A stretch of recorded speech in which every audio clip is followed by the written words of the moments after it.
иностранный просветитель года. Кристиан Ламес является геополитическим аналитиком и амбассадором Российского общества знания в Аргентине. И сегодня он нам поведает про антироссийскую пропаганду, все, что с этим связано. Мне показалось, что эта тема будет интересна для наших ребят. Вот, прошу вас. Спасибо. Я думаю, можем похлопать. Не надо. Спасибо за приглашение. Это для меня это большая честь выступать через вами. Я буду выступать на испанском, но надеюсь, что все понимают. Но если я быстро говорю, пожалуйста, скажите, пожалуйста. И хорошо, поехали. Bueno, buenas tardes. Y я хочу поблагодарить Федор за приглашение тоже. Не надо. Y bueno, lo que tenía ganas de compartir con ustedes hoy es algo que, bueno, Fyodor estuvo presente en una disertación que hice hace pocos días y es justamente un tema que me parece interesante y poder desarrollarlo más en profundidad, que es justamente la propaganda antirrusa como otra forma de fake news. En este momento, en el mundo, hablamos mucho sobre fake news, sobre noticias falsas, sobre desinformación, pero esto no es nuevo, esto viene de hace mucho tiempo y la propaganda que se viene haciendo contra la Federación Rusa, contra la Unión Soviética, contra el Imperio Ruso, o sea, viene desde muchos años atrás, muchos siglos, y también cimentado, construido en noticias falsas. Y eso es lo que vamos a tratar de ver un poco. Y también otro aspecto que me parece interesante, ¿se escucha bien? Sí. Otro aspecto que me parece muy interesante, que es... Eso no No está funcionando, No me parecía. Sí. ¿Y no funciona? Sí, no funciona, es problema de esto. Vamos a levantar la voz entonces. Otro aspecto que me parece... Хорошо. Otro aspecto que me parece interesante es también, y vamos a desarrollarlo, la verdadera cara de Europa y de Occidente, ¿no? Porque también, como hay una propaganda antirrusa, como hay muchas mentiras que se han construido para caricaturizar a Rusia, también hay una propaganda que se ha hecho para generar una imagen de Europa que a mi modo de ver no es tal. Entonces vamos a arrancar con esto. Y ahí vemos la imagen de Iván IV, Iván Grozny, que hay en Occidente sin duda una demonización de la imagen de Iván IV, que yo considero que ha sido uno de los zares de Rusia que han contribuido a la grandeza de la historia rusa. Sin embargo, en Occidente es absolutamente demonizado. Tengo entendido, ustedes me van a corregir si me equivoco, que el nombre Grozny tiene una acepción negativa, pero también tiene una acepción positiva en Rusia. ¿Es así o me equivoco? Sí. Bueno, en Occidente la única acepción que se tiene es la de Iván el Terrible, una acepción negativa, únicamente. Ahí ya vemos cómo hay una influencia que se construye para demonizar la imagen de Rusia, ¿no? A través, en este caso, de Iván, un gran zar de Rusia. Vemos en el primer retrato, pintado por un artista ruso a fines del siglo XIX, cómo la cara no es muy agradable. Trataron, creo yo, de mostrar el mal en ese rostro. Bueno, la otra pintura, que hay historiadores que discuten la veracidad del hecho de la muerte del hijo de Iván, pero eso ya sería tema de otra cuestión. Lo interesante me parece la última imagen, que es fruto de un trabajo científico, de una reconstrucción facial de acuerdo a la calavera de Iván IV. Esto lo llevó adelante un brasilero, un científico brasilero que se llama Cicero Moraes. Y este científico, abajo ven la dirección de internet, pueden ustedes anotarla para escuchar en ruso la declaración de este científico brasilero que explica todo el desarrollo para llegar a la imagen histórica de Iván IV, que es bastante diferente a la que, creo yo, como propaganda se ha hecho históricamente, ¿no? Un Iván desencajado, una cosa bastante malvada, y es un abuelo eslavo el que se ve en la imagen histórica. Y en este sentido de reescribir la historia de Rusia, creo que como ejemplo, por lo menos para mí como occidental, ha habido una ONG que tengo entendido que no está funcionando en este momento en Rusia, que se llamaba Memorial, que justamente hacía esto, demonizar la historia de Rusia, reescribirla para hacer caer en un menosprecio a la herencia histórica, a la historia del país, que eso es un paso previo al intento de dominación. Entonces hay que tener cuidado con eso, a mi modo de ver.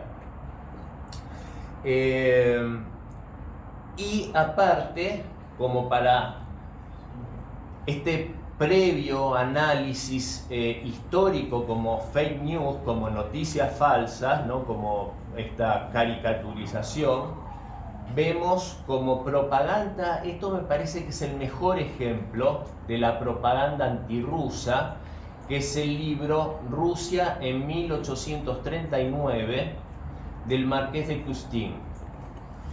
Este libro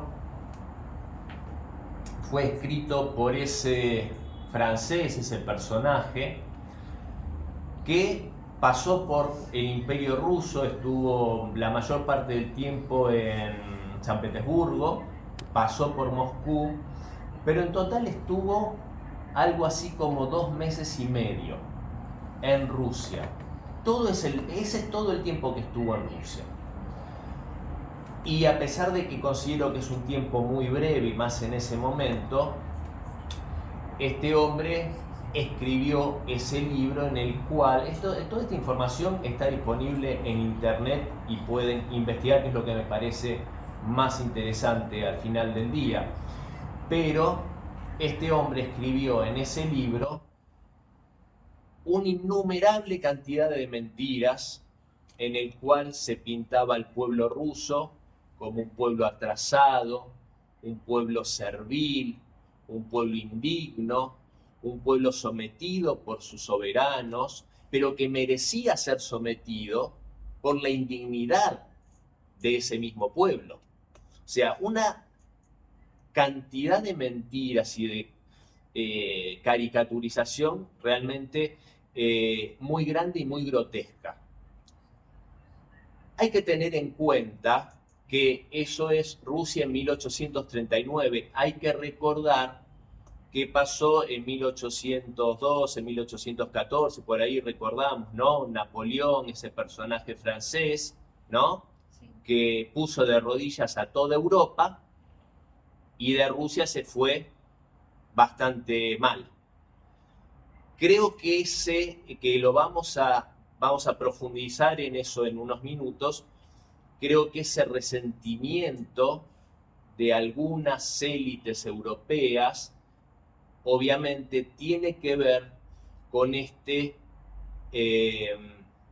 énfasis, con esta necesidad, esta búsqueda de dibujar a Rusia como esa cosa desagradable, indigna, mala, peligrosa. Y a tal punto es esto, ese pasquín, porque no se puede calificar como libro, eso es un pasquín propagandístico, eso, fue resucitado, fue traído a la luz nuevamente por George Kennan. George Kennan fue un estadounidense que en el gobierno de Truman, de Harry Truman, fue prácticamente el arquitecto de la idea de la contención de la Unión Soviética, ¿no? O sea, al inicio de la Guerra Fría, George Kennan fue el que ideó cómo iba a ser la política de contención de la Unión Soviética. Y como parte de esa idea, George Kennan trae a la luz este mismo libro del Marqués de Custine. ¿Vamos bien hasta ahora? Bien.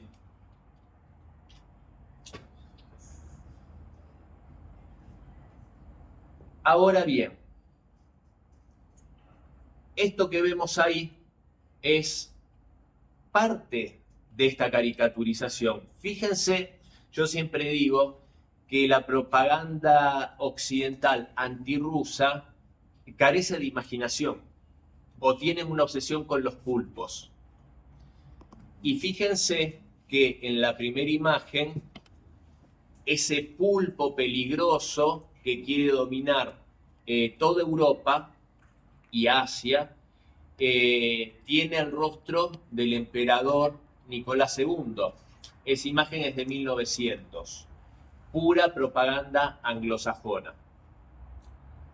La siguiente imagen, el pulpo ya cambió a un pulpo comunista y con la cara de Josip Vissarionovich Stalin. Y este pulpo mutante se convierte en el pulpo Vladimir Vladimirovich Putin.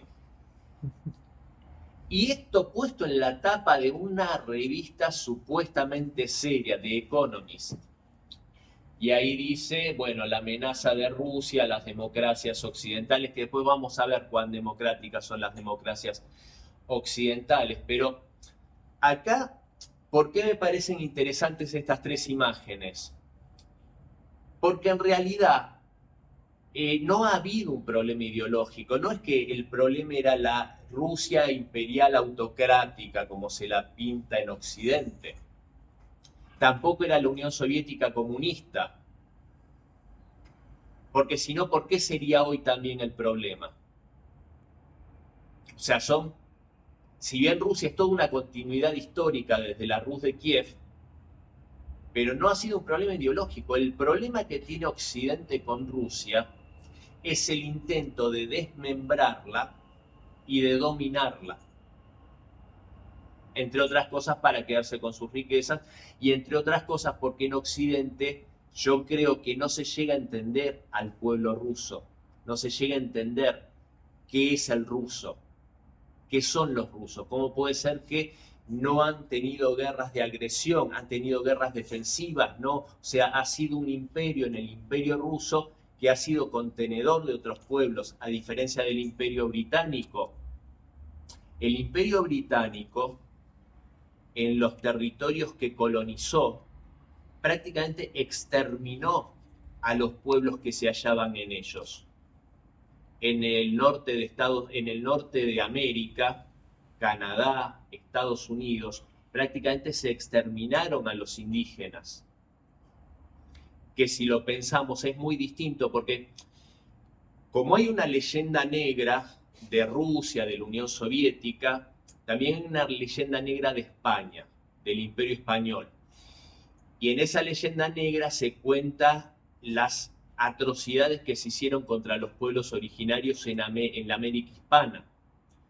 Pero, si bien obviamente hubieron actos deleznables por parte del Imperio Español, si nosotros vamos a Bolivia, el pueblo de Bolivia tiene la cara del pueblo aymara, del pueblo quichua, mezclado con el español.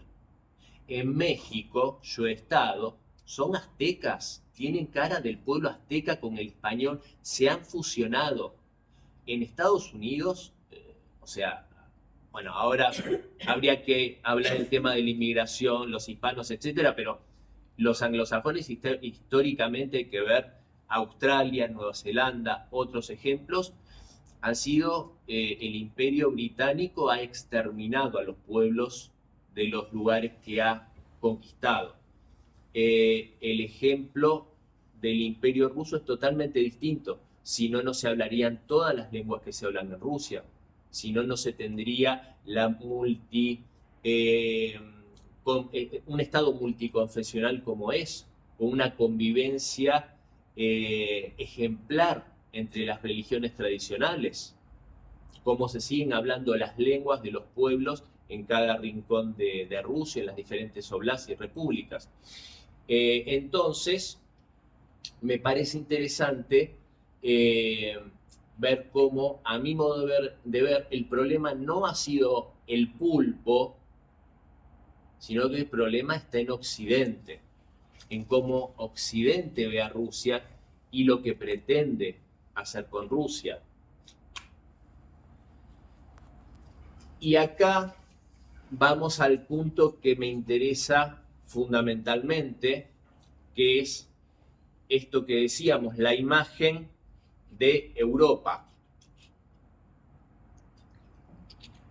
Y Europa se vende a sí misma como ejemplo de democracia, de derechos humanos, de tolerancia y de civilización.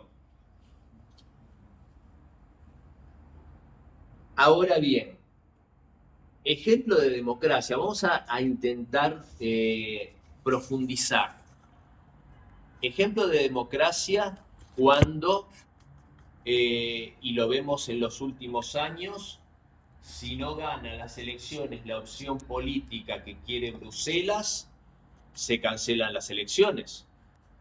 Pasó en Rumania, un comisario europeo, Thierry Breton, dijo en un canal de televisión que si en Alemania votaban mal, habría que hacer lo mismo que se hizo en Rumania, que volviesen a votar.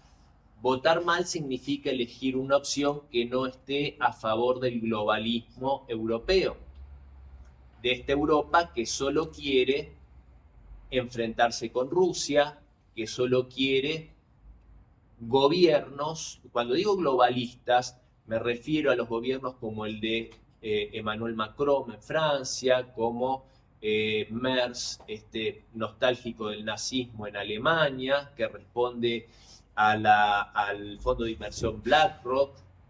Macron responde a la banca Rothschild, y así podemos seguir. El de España, Pedro Sánchez, es un cachorro, es un perrito de George Soros y de la Open Society.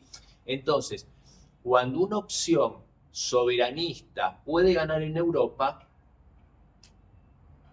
se denuncia injerencia rusa. Hacían algo por TikTok y hay que suspender las elecciones, como hicieron en Rumania.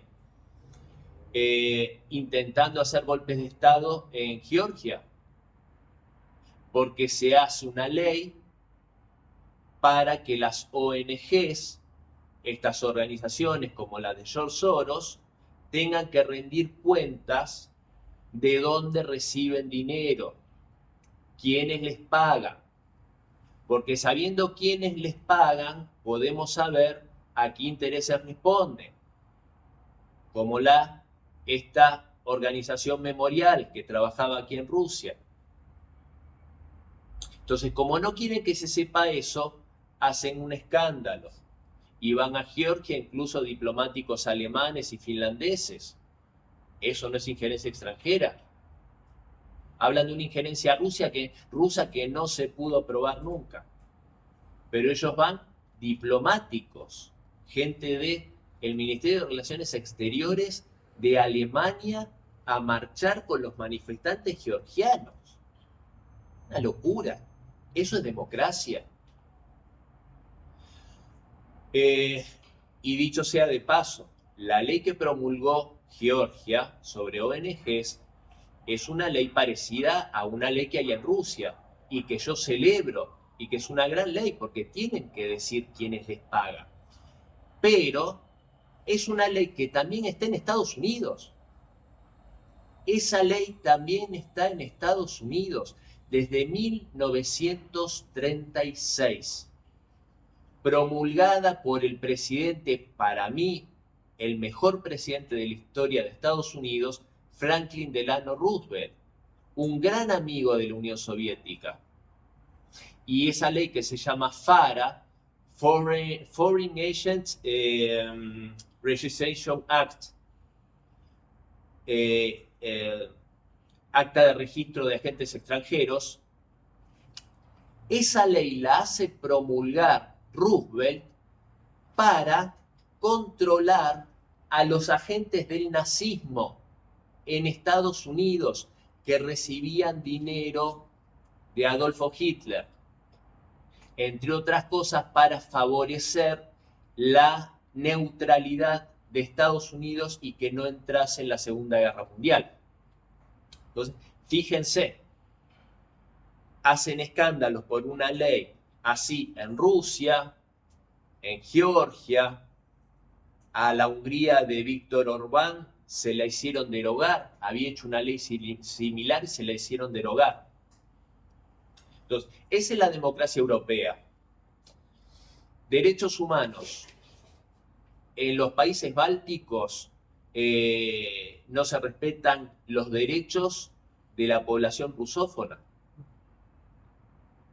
obligándolos a hacer un examen a gente mayor, gente con muchos años, abuelos, abuelas, obligándolos a tener que rendir un examen del idioma letón, estonio, lituano, para tener pasaporte.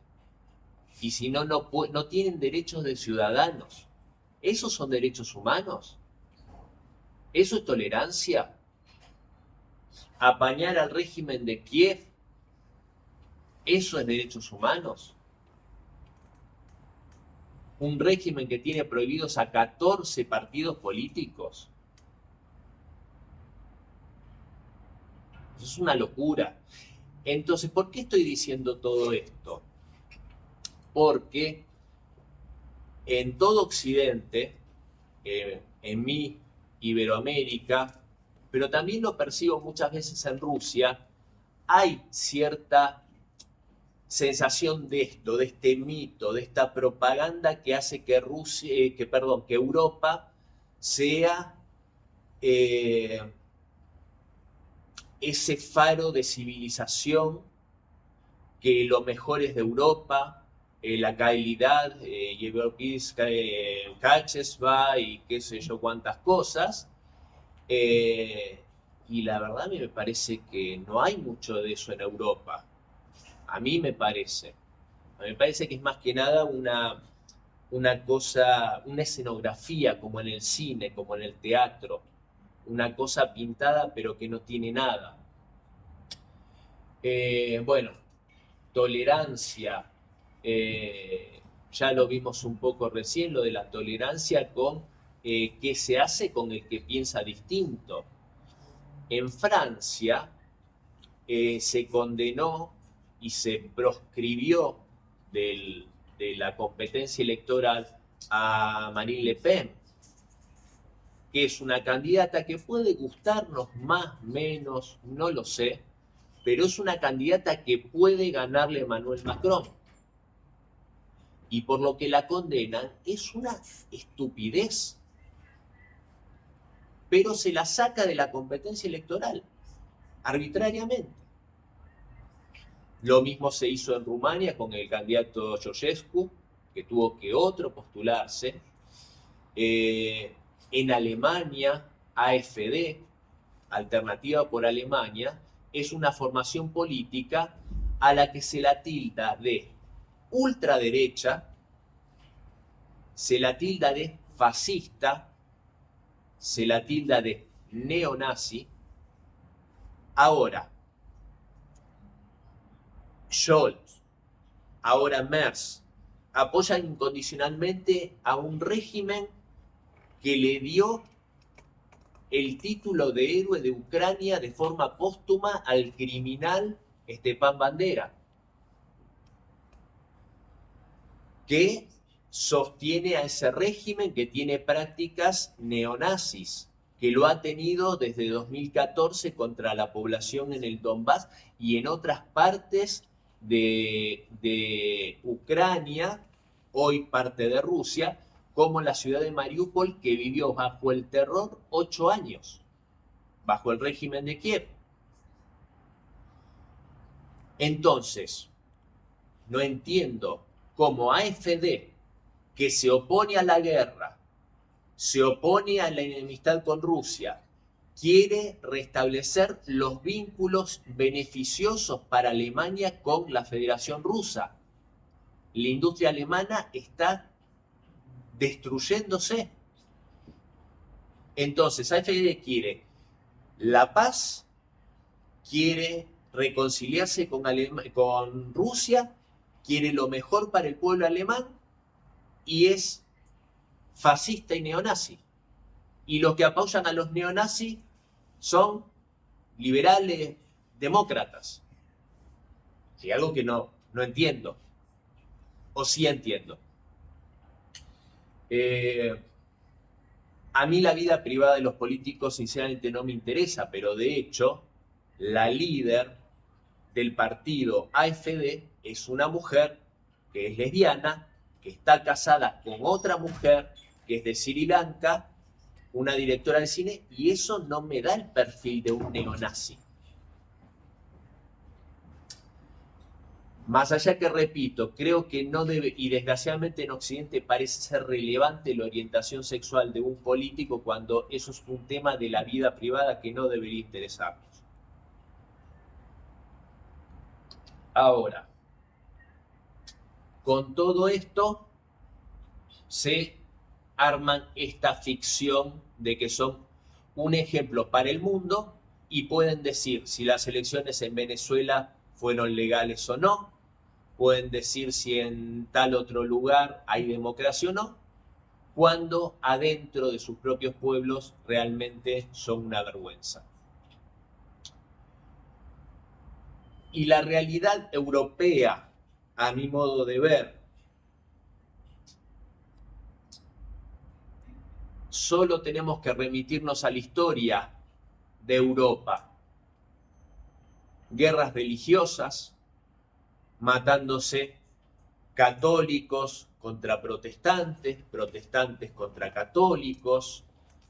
Ahí vemos la primera imagen, la noche de San Bartolomé, una matanza de protestantes por parte de los franceses católicos, quema de seres humanos vivos, toda clase de atrocidades. Quienes hicieron las 2 guerras mundiales fueron europeos. Los iniciadores de las 2 guerras mundiales fueron los países europeos.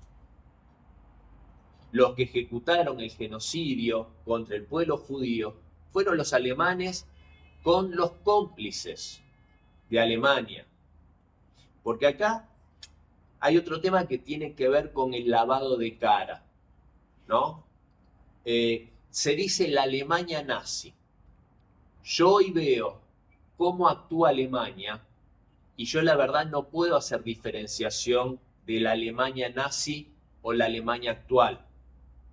Porque yo hoy en Alemania siento que están desesperados, que tienen ganas de intentar una vez más a ver si logran vengar a sus abuelitos que perdieron aquí. ¿Se entiende? Entonces, para mí es la misma Alemania. Y también hay que recordar que si bien el genocidio contra el pueblo judío fue tremendo, 6 millones de muertos, en Occidente es como que es lo más impactante, porque hay que recordar que Hitler dominó 6 países en algo así como menos de 2 meses. La invasión de Francia fue, yo digo irónicamente, un paseo en bicicleta.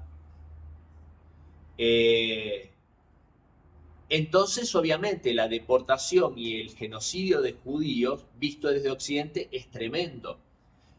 Pero yo no se los voy a contar a ustedes que el mayor genocidio fue contra el pueblo soviético. Porque de los 6 millones de judíos, 2,5 millones eran judíos soviéticos Y acá se asesinaron a 27 millones de personas, 10 millones de militares y 17 millones de civiles. Lo que obviamente nos muestra la guerra de exterminio que pretendían hacer contra el pueblo soviético, contra el pueblo eslavo, los europeos, las élites políticas, no los pueblos, las élites políticas. ¿Y por qué enfatizo esto?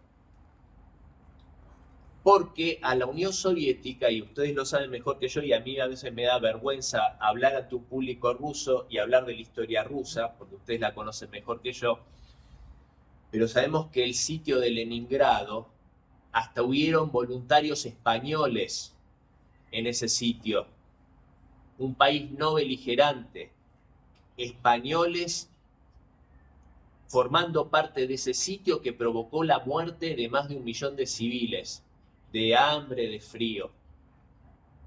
Finlandeses,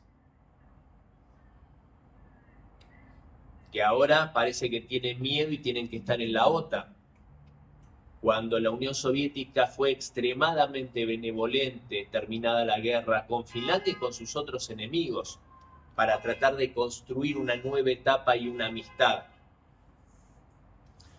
Hay que recordar también, contra la Unión Soviética fue prácticamente una coalición de casi todos los países de Europa. Había voluntarios de Francia, de los Países Bajos, de Bélgica, de los países escandinavos, Noruega, Dinamarca, España. Una coalición europea contra la Unión Soviética. Y realmente parecería ser que hoy hay parte de esta élite política que quiere reeditarlo. Y hoy estamos viviendo un momento muy peligroso por eso.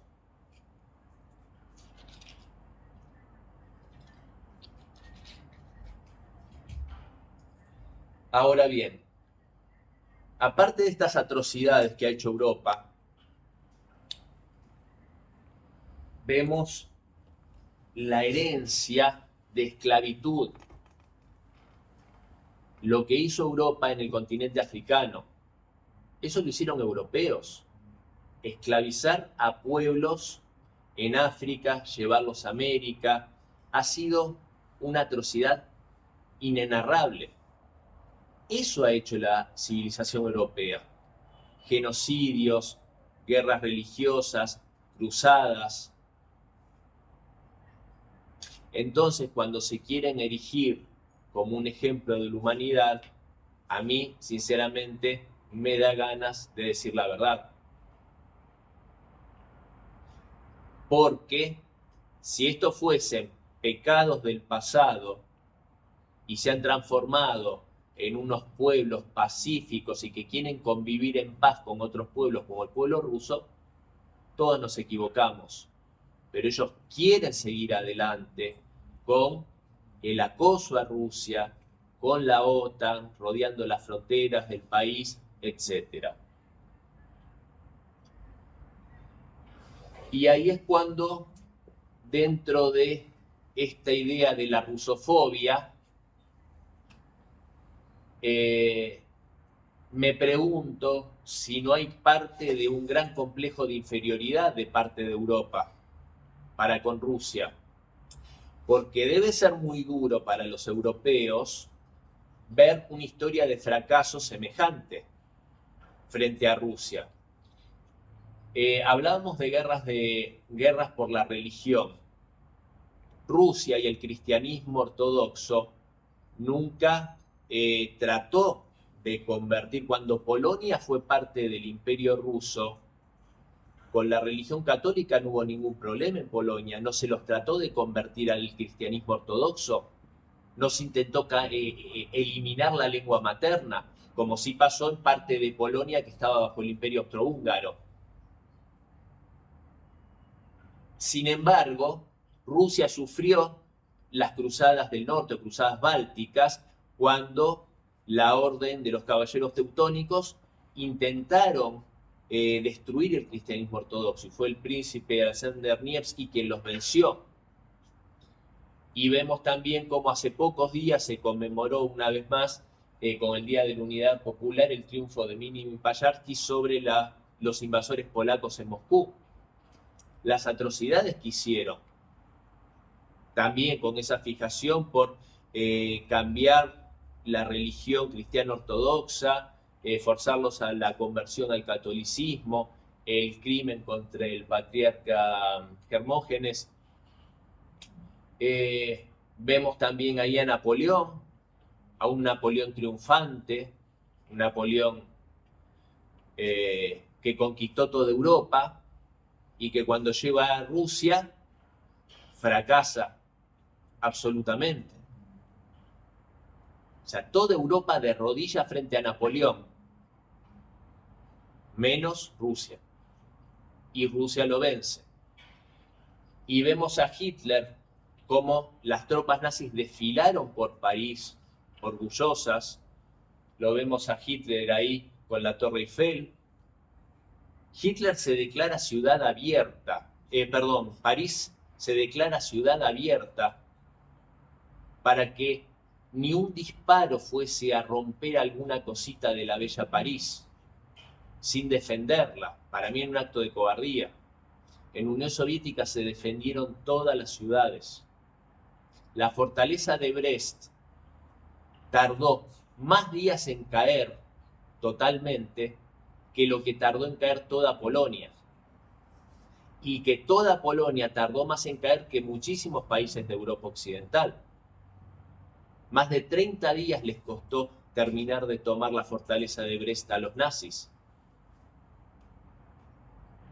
Entonces, acá se destruyeron en Rusia, en la Unión Soviética, se destruyeron millones de metros cuadrados de viviendas, de palacios, Peterhof, y se volvieron a reconstruir como si nunca hubiesen sido dañados.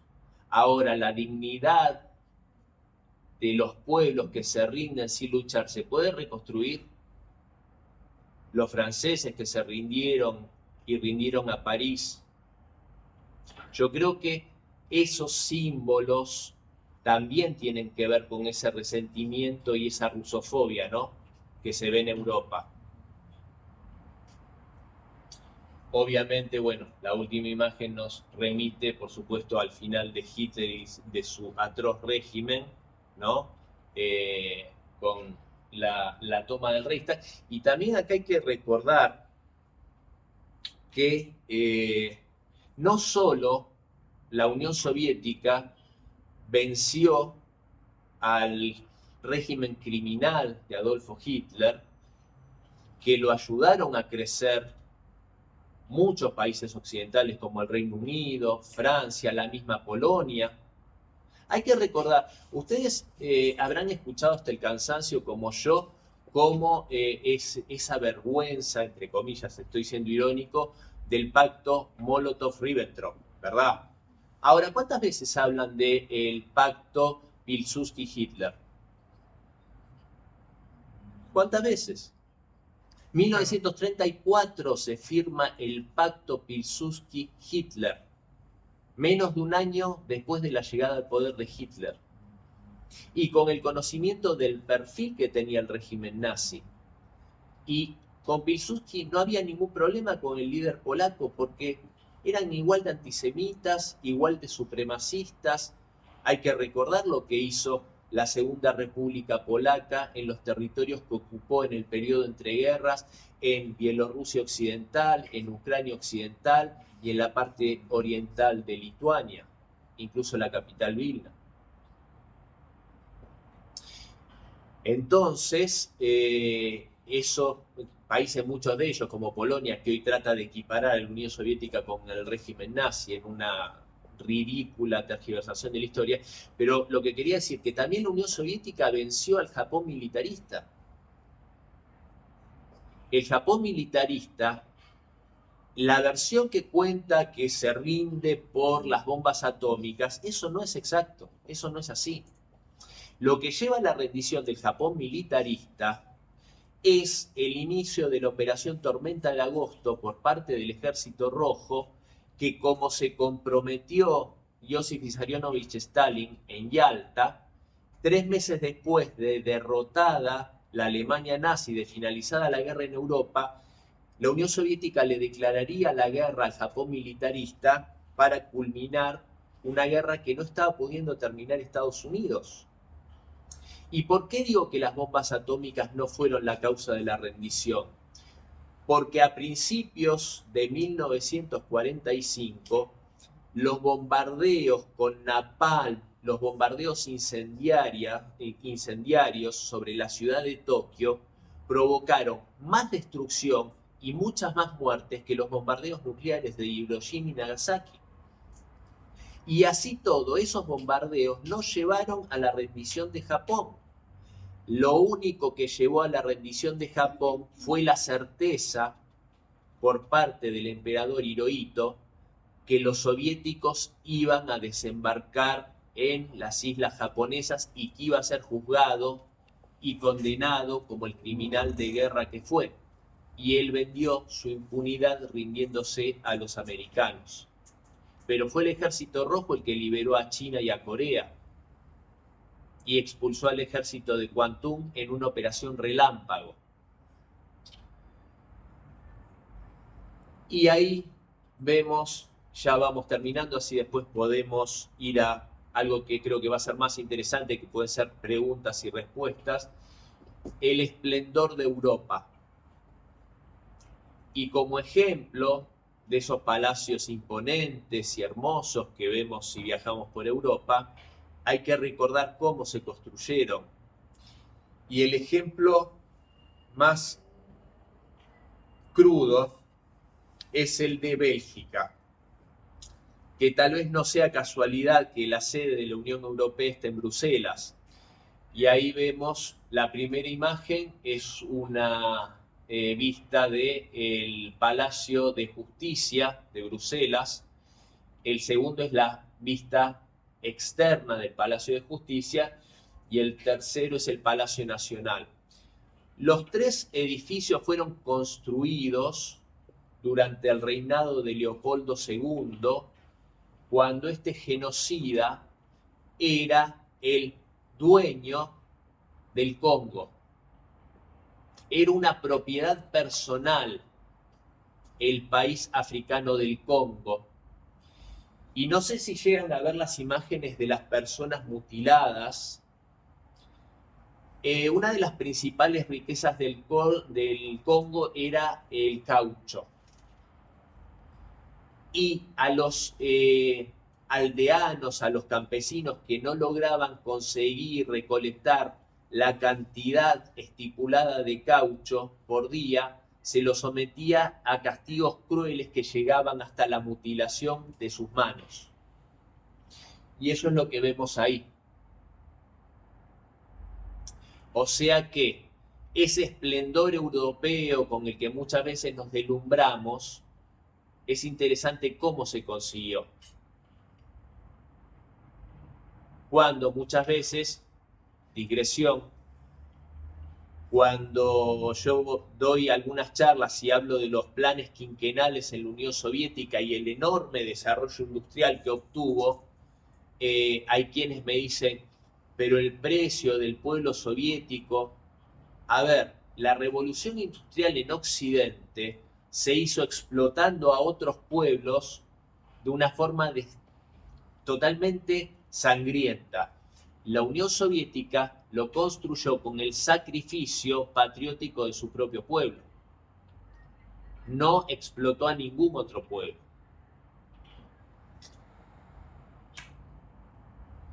Y acá es donde me pongo muy contento cuando podemos escuchar hace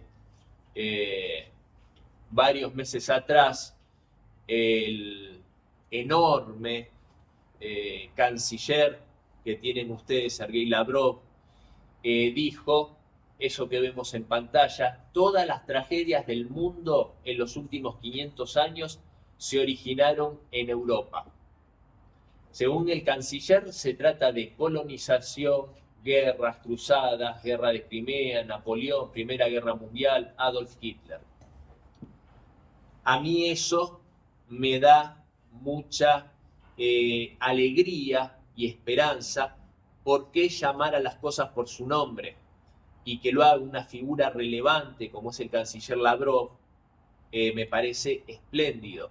Porque hay que decirles la verdad a la cara a las élites políticas europeas.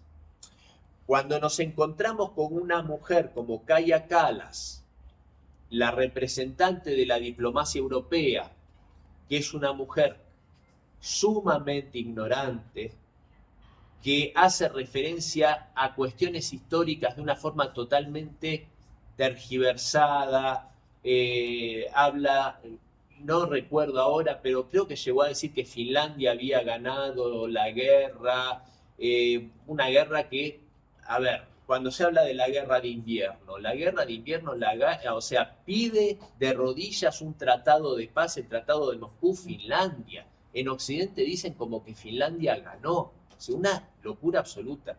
La Unión Soviética podría haber tomado todo Finlandia y no lo hizo. Solo los territorios que estratégicamente necesitaba para protegerse ante la inminente amenaza nazi.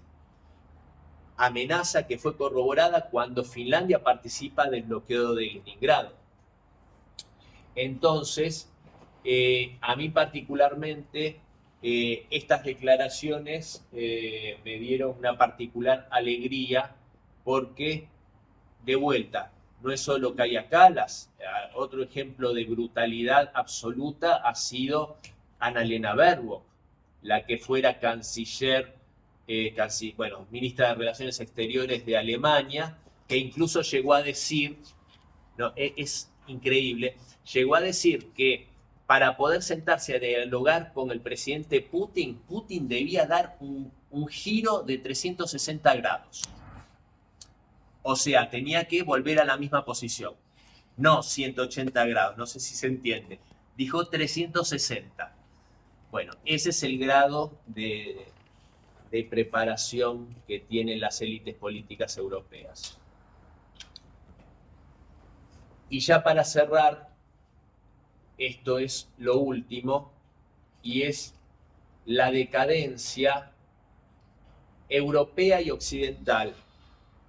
Y digo europea y occidental, es una redundancia, porque Europa es Occidente, pero es para recalcar Europa particularmente, y no solo Occidente, donde también está Iberoamérica, y desgraciadamente somos presa de estas influencias negativas.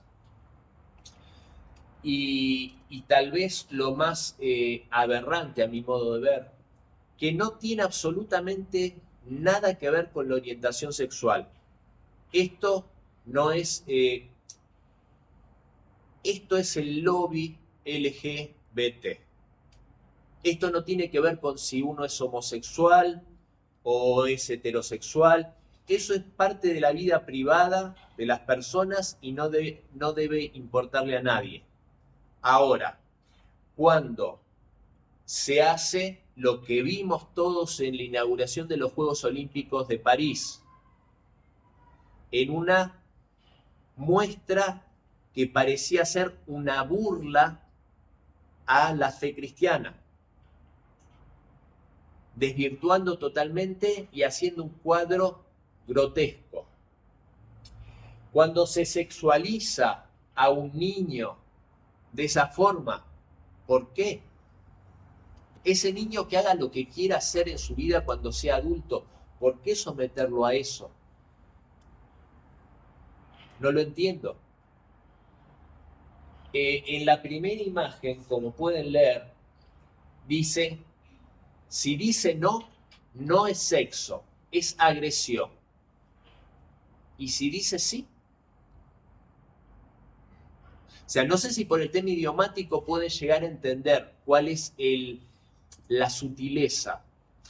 Ese es un cartel, vamos a poner en contexto, ese es un cartel de una campaña contra la violencia sexual, contra los menores en España. Eso es en Almería, en el sur de España. Ahora, hay una foto, una imagen, la cara de un niño. Es un niño, claramente.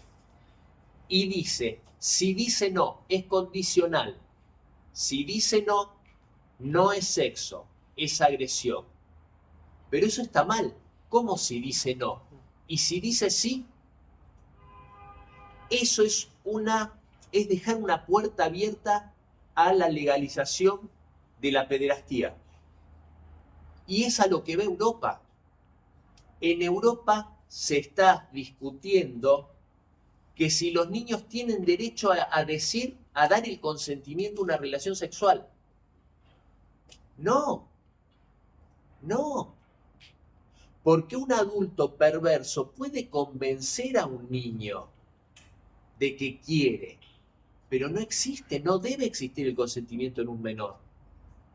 No puede ser. Eso se hace en España. Por poner un ejemplo. Un ejemplo. ¿Y cuál es el problema? Porque en última instancia podríamos decir, bueno, si se quieren quemar en el infierno, que se quemen. Pero quieren obligar a otros países a que lo acepten y lo lleven adelante. Como en Hungría, por ejemplo, que es un país de la Unión Europea que se resiste a esto. Y Víctor Orbán recibe amenaza tras amenaza para abrir las puertas y permitir todo este tipo de cosas. Que el pueblo húngaro no lo quiere. No es que no lo quiere Víctor Orbán. Víctor Orbán no lo quiere, pero hace respetar lo que no quiere el pueblo húngaro. Sería ser democrático hacer lo contrario a lo que quiere el pueblo húngaro. Y para cerrar, lo del medio es un escándalo terrible que está ocurriendo en este momento en España, en el País Vasco, que hay unas colonias de vacaciones de verano, campamentos de verano, que se llaman, en el idioma vasco se llaman udalecus. En estos campamentos han habido ahora, hace un mes y medio, 2 meses, denuncias de que hace años que obligan a los niños, 8, 10, 12, 14 años, a ducharse juntos, niñas y niños, desnudos, con los profesores desnudos, todos juntos en las duchas. Andan los profesores desnudos en estos campamentos, frente a los niños, y con prácticas que son de corrupción de menores. Y ese se dice artista, transfeminista, etcétera, Aner Peritz, es el director de todo ese programa de campamentos de verano, el director, ese que ven ahí, que él se autorreconoce como un unicornio, ubican el unicornio, el ser, bueno, él dice que es un unicornio, porque en Europa yo puedo decir que soy una taza y me tienen que decir taza, si no me están respetando. Bueno, este hombre se considera un unicornio y dijo textualmente lo que se lee en la última parte, dijo: hacemos esto porque queremos mariconizar a vuestros hijos. No sé si se entiende lo que quiere decir. Bueno, que hacen lo que hacen porque quieren que sus hijos se transformen en homosexuales. O sea, quieren ideologizarlos y condicionar y transformar su identidad sexual. Que la identidad sexual es algo que tiene que construir cada uno libremente y ser lo que quiera hacer cuando quiera hacerlo. Y nadie se tiene que meter.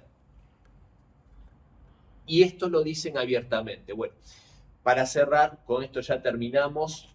Esto es lo que hoy es Europa, perdiendo sus valores tradicionales, perdiendo todo lo que la constituyó como Europa supuestamente, que ya vemos que es bastante relativo y cuestionable, pero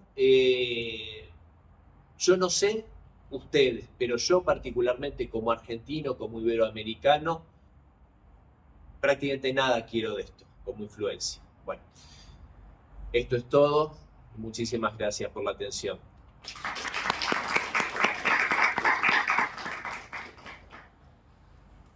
No sé si alguno quiere hacer un comentario, una pregunta, lo que sea, así charlamos un rato. Por favor. Bueno, muchas gracias por la lección y quería preguntar a usted sobre como la situación con la propaganda antirrusa en América del Sur y en concreto en Argentina o en Chile, países como Chile. Sí, es muy interesante la pregunta. Gracias a Dios y creo que al trabajo que hacemos muchos y también a los sólidos vínculos entre Argentina y Rusia, históricos, culturales, yo debo decir que en Argentina no hay rusofobia. Hubo una corriente muy grande, muy fuerte, cuando comenzó la operación militar especial, desde la política y desde los medios de comunicación para instalar rusofobia. Pero la verdad es que el pueblo argentino no conoce tanto de Rusia como ustedes de nosotros, pero sí siente una simpatía innata. Sabemos que ustedes estuvieron al lado nuestro en los momentos duros, en la guerra de Malvinas, en la epidemia de COVID, cuando se hundió el submarino Ara San Juan, bueno, en la época de cuando se restablecen las relaciones diplomáticas, bueno, un montón de hitos. Bueno, siempre cuento, porque es algo que es muy tierno, la admiración de Yuri Gagarin por Lolita Torres, la actriz y cantante argentina de los años 60, que era una celebridad aquí en la Unión Soviética. Pero gracias a esos vínculos y gracias a Dios no existe una rusofobia extendida como sí hay, por ejemplo, en México.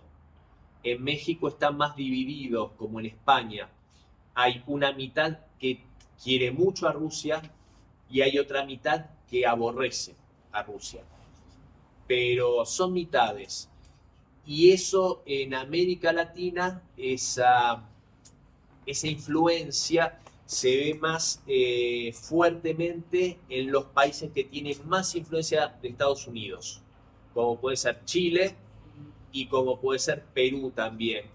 El resto de países no tienen una... Y repito, en estos países es por mitades, o sea que no es una mayoría. En el resto de los países hay, creo yo, una muy buena sintonía, la cual hay que trabajar más y hay que profundizar más los lazos, como sí se ha hecho y se está haciendo con Nicaragua, con Cuba, ni que hablar, con Venezuela ahora. Hay mucho trabajo para hacer en ese aspecto.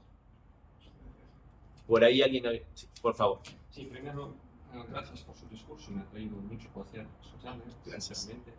Y usted mencionó la Unión Europea y que ponía mucho esmero en crear esta imagen bonita y atraente de la civilización, de la democracia y de la defensa de los derechos humanos. Y para ganar en la lucha por ser el farol de la civilización, una referencia muy precisa por su parte. Y mi pregunta es, ¿cuándo, a su modo de ver, cuándo fue exactamente cuando Europa se desvió de manera definitiva del camino de los derechos humanos, de la democracia, hacia el camino de la decadencia y de su caso en términos generales? Gracias. Wow, es una muy buena pregunta. Muy buena pregunta. Felicitaciones. La respuesta no es fácil. Yo creo que hubo un movimiento, un viraje cultural muy marcado. A ver, Europa occidental por lo menos perdió su independencia después de la Segunda Guerra Mundial. Con el Plan Marshall pasó a ser un satélite de Estados Unidos y muy claramente Italia y Alemania. Países ocupados, de hecho, hasta el día de hoy, igual que Japón. Y a mi modo de ver, hubo un trabajo que se inició justamente con el personaje miserable que fue Harry Truman. Otra hubiese sido la historia si, siempre lo digo, es contrafáctico, pero si el vicepresidente de Roosevelt hubiese sido Henry Wallace, que fue el tercer vicepresidente de Roosevelt, la historia hubiese sido totalmente distinta, porque al igual que Roosevelt, Henry Wallace era un gran amigo de la Unión Soviética, no así Truman. Y Truman era un personaje miserable, pero sabía trabajar muy bien. Y se hizo un muy buen trabajo desde lo cultural. Y ese trabajo, puntualmente en Europa, tuvo que ver con ir destruyendo la izquierda, la idea de izquierda. O sea, la izquierda que se identificaba con la Unión Soviética, que un poco el Partido Comunista de la Unión Soviética era el rector de esas corrientes de izquierda muy fuerte en Italia, muy fuerte en Francia, muy fuerte en Grecia, una influencia importante en el Partido Laborista Británico. Y se empezó a desvirtuar con eso que hoy se llama marxismo cultural.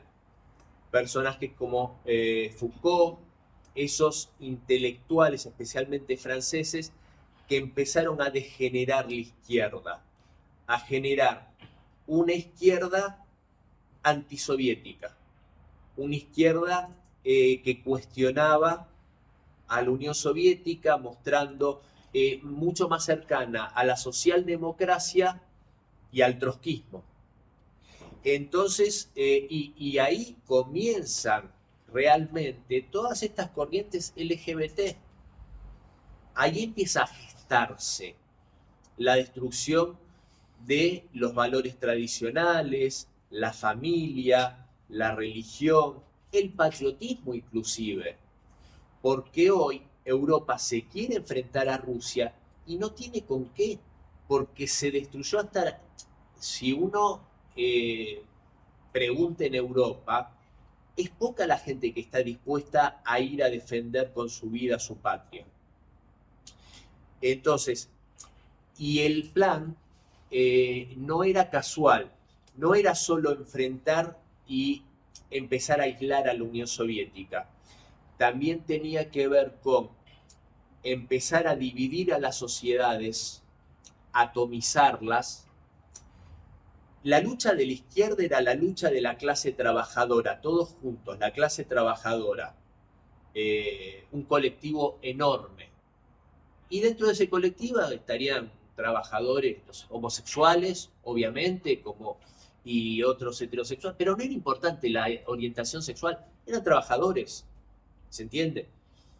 En cambio, se empieza a poner el énfasis en el feminismo radical, y abajo el patriarcado, y los hombres son todos malos, hay que ir en contra de los hombres, entonces mujeres contra hombres, y LGBT, no, y homosexuales, y trans, y contra, entonces se empiezan a generar pequeñas islas, se empieza a separar a la sociedad en pequeñas tribus que son fácilmente dominables, se pierde la cohesión, por eso destruir la idea de familia, porque el primer núcleo de la sociedad es la familia.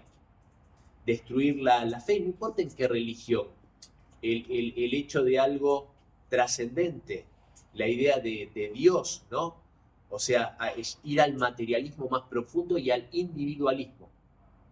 Entonces yo creo que en ese afán de llegar a un mundo corporativo, a un mundo en el cual lo gobiernan las corporaciones y no el pueblo a través de los políticos o de la política, ese trabajo es un trabajo que se empieza a hacer de a poco, no es de la noche a la mañana, y es lo que estamos viendo ahora, y tal vez en Estados Unidos se empezó a sufrir fuertemente en la década del 90, después de 10 años o 15 años de desindustrialización, cuando las megacorporaciones empiezan a llevar sus fábricas a China y a otros lugares para maximizar ganancias, ¿no? Y se empieza a empobrecer la clase trabajadora estadounidense. Entonces, para todo ese esquema de dominación, primero tenés que debilitar a la sociedad, que no pueda responder. Y es lo que hoy trata de hacer Donald Trump en Estados Unidos, intentando volver a los valores tradicionales, al estilo de Donald Trump, al estilo de Estados Unidos, pero a volver a hablar de Dios, a volver a hablar del trabajo estadounidense, a volver a hablar de los valores tradicionales para ellos, a diferencia de lo que fue Biden, de lo que fue Obama y de todos esos que solo quieren globalismo y guerra. Por favor. Sí, muchas gracias por su discurso y con su presentación con muchísimos ejemplos ilustrativos y mi pregunta sobre la demonización de Rusia y quién es el objetivo principal de las falsificaciones o, por ejemplo, la escritura de la historia y demonización de Rusia. Sus propios ciudadanos, primeramente de los países occidentales, o más la influencia en la percepción de los rusos de su país. Sí, también un nivel de preguntas muy bueno, muy interesantes las preguntas. El otro día en la exposición que estuvo ahí Fyodor, en algún momento yo comenté que la propaganda es el preludio del ataque físico. Es lo que inicia, es lo que comienza. Yo quiero destruir a un oponente.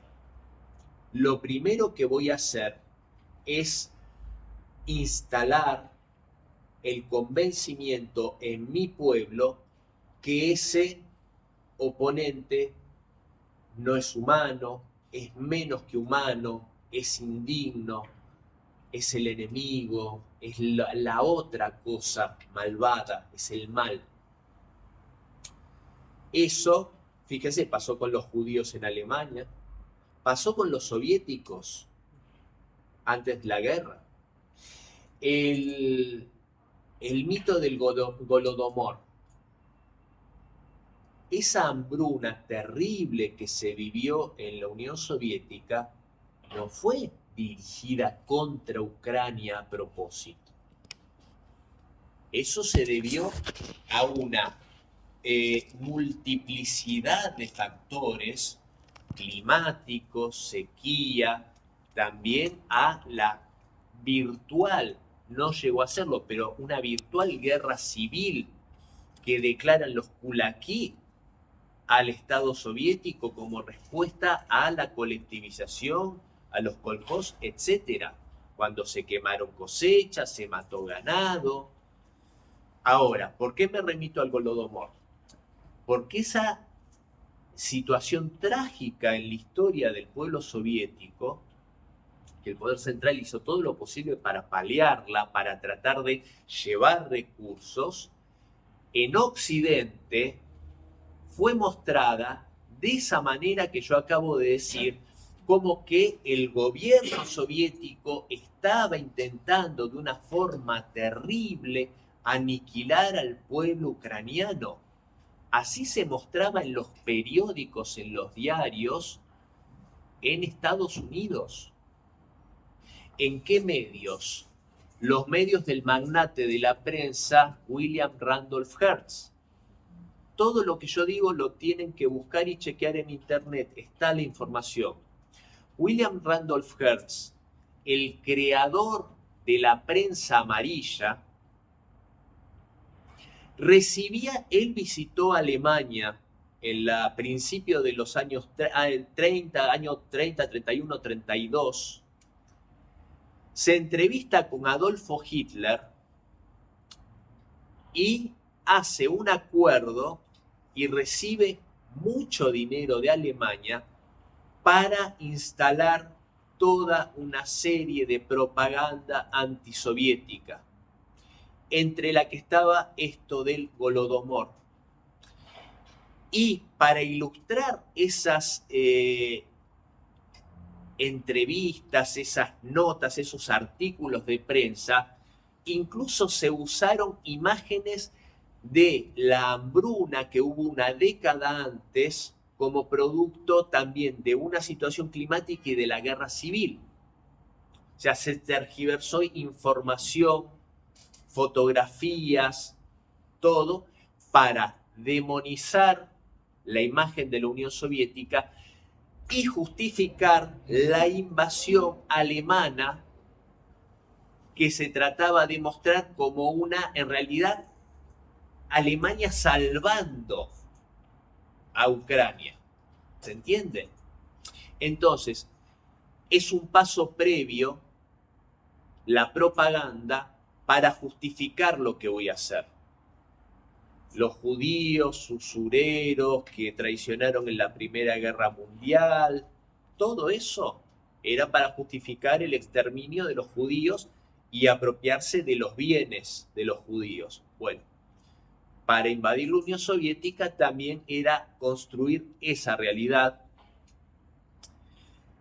que hay un personaje histórico que siempre cito cuando viene al caso, que fue embajador de los Estados Unidos en la Unión Soviética entre el año 1936 y 1938, que se llamaba Joseph Davis. Joseph Davis era un abogado muy prestigioso, íntimo amigo de Franklin Roosevelt, y Franklin Roosevelt le pide ser embajador en la Unión Soviética para crear lazos con el gobierno soviético e ir viendo hasta qué punto se podía confiar en la cooperación de la Unión Soviética ante una situación en la cual terminase estallando una guerra con la Alemania nazi, la cual Roosevelt también percibía como una amenaza, igual que la Unión Soviética. Acá hay que decir que la Unión Soviética fue el único país que hizo esfuerzos denodados desde la llegada de Hitler al poder hasta 1939 para hacer una alianza antifascista con Francia, con el Reino Unido, y fueron las potencias occidentales europeas las que le dieron la espalda a la Unión Soviética.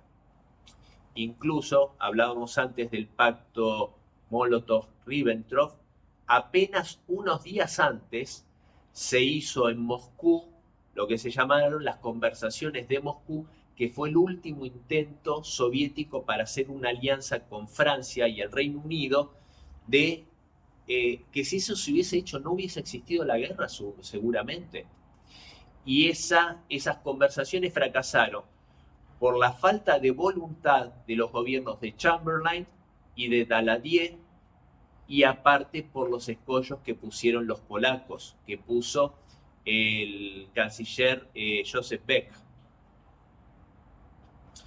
Entonces, y para cerrar la pregunta, siempre la propaganda y la deshumanización del otro es el preludio al ataque. Y también, esto principalmente para los propios, pero también esa propaganda, y ahí es donde hay que tener mucho cuidado, es dirigida en este caso al pueblo ruso. ¿Para qué? Para debilitarlo, para quitarle confianza en su liderazgo, que es algo que claramente intentaron, al comienzo de la operación militar especial, en Occidente se decía que prácticamente había un golpe de Estado en ciernes en Rusia, que a Putin lo iban a sacar del poder, que habían protestas multitudinarias, que la gente estaba desesperada sacando el dinero de los bancos. Yo estaba acá en Rusia en ese momento. Yo estaba acá. Me llamaban de medios de televisión, de radios de Argentina, y me preguntaban, Cristian, vos que estás allá en Moscú, ¿está pasando esto? Decía, la verdad que no. No, pero nos dicen que está pasando. Te mando videos si querés. No está pasando. Entonces, intentaron hacer que el pueblo ruso traicionara a su gobierno. No lo lograron, lo cual lo celebro. El siguiente paso, ¿cuál fue? Empezar a demonizar al pueblo ruso, ¿no? En Occidente, que eran cómplices de la guerra de Putin y todo eso. Pero, para cerrar, siempre hay que estar muy alerta a lo que le llamamos la quinta columna, ¿no? Los que desde adentro buscan traicionar, lisa y llanamente. Puede ser por ideología, más frecuentemente por dinero.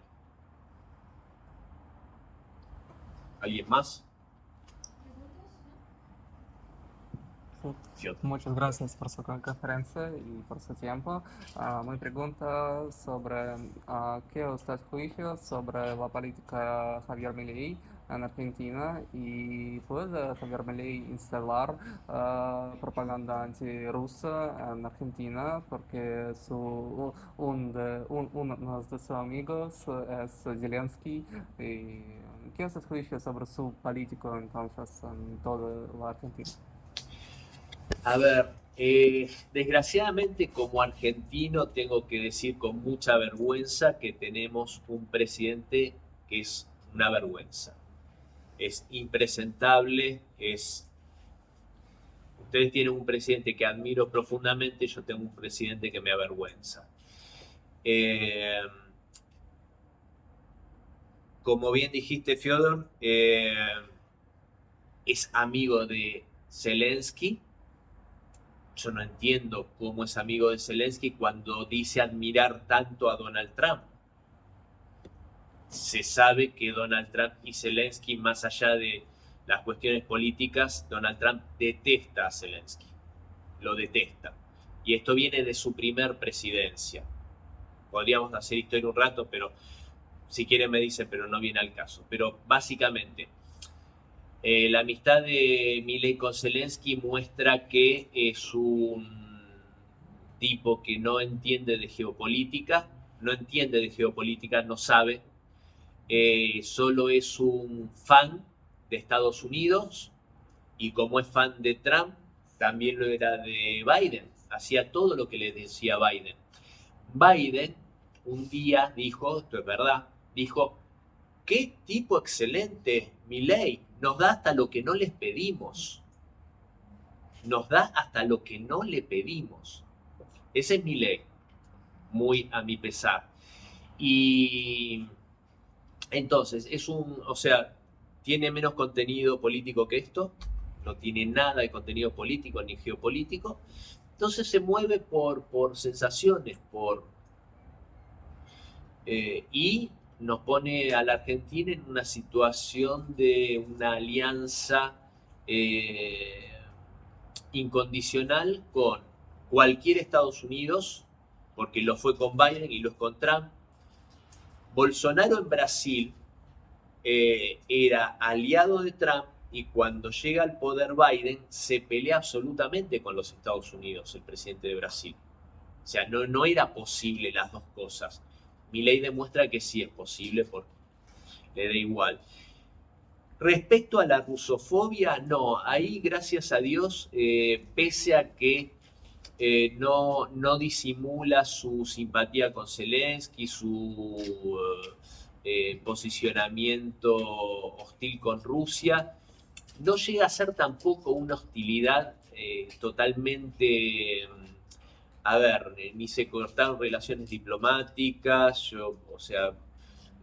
hay cada tanto alguna denuncia tonta como algo que hizo la ministra de Seguridad, de espionaje, una tontería absoluta contra la embajada rusa, pero no pasa de algo de color, no es importante. Y merced a por lo que decía antes, son tan fuertes los vínculos que es difícil. Y aparte, tiene tantos problemas Milei a nivel política interna que yo creo que no está en su agenda tampoco el instalar una política rusófoba o algo de eso, gracias a Dios.